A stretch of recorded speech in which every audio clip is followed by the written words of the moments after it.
அனைவருக்கும் வணக்கம். 8ஆம் வகுப்பு கணக்கு பாட புத்தகத்தில் கொடுக்கப்பட்டுள்ள எடுத்துக்காட்டு 11 கணக்குக்கான விளக்கத்தினை இந்த வீடியோவில் பார்க்கலாம்.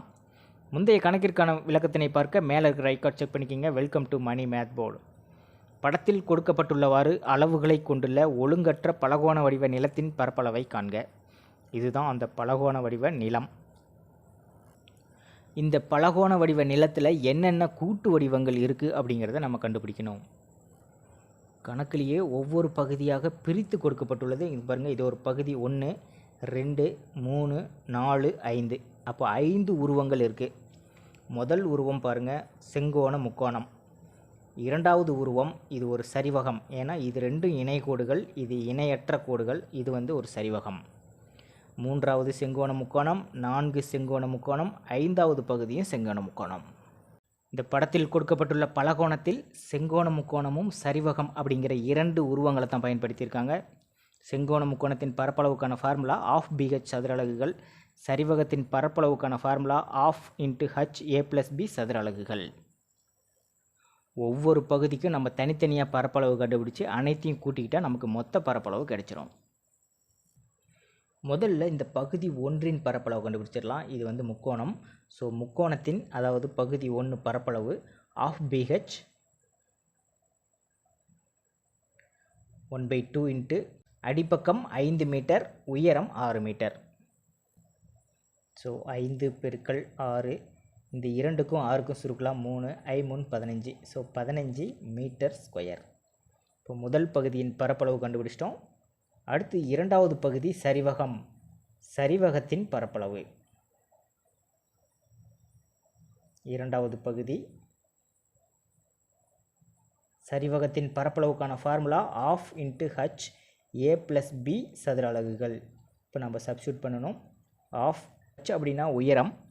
2 இணைகோடுகளுக்கு இடைப்பட்ட தொலைவு தான் உயரம். இது ஒரு 8, இது ஒரு 5, ஆக 13.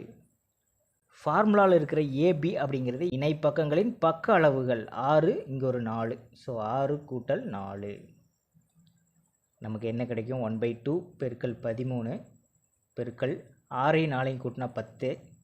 இந்த 2ஐயும் 10ஐயும் அடிக்கலாம் 5. 13 × 5, 5 × 3 15, மிச்சம் 1, 1 5 5, 5 1 6, 65 மீட்டர் ஸ்கொயர். அடுத்தது முக்கோணத்தின் பரப்பளவு பகுதி 3. இங்கே பாருங்கள், பகுதி 3 இது செங்கோண முக்கோணம். அடிப்பக்கம் 8 மீட்டர், உயரம் 4 மீட்டர்.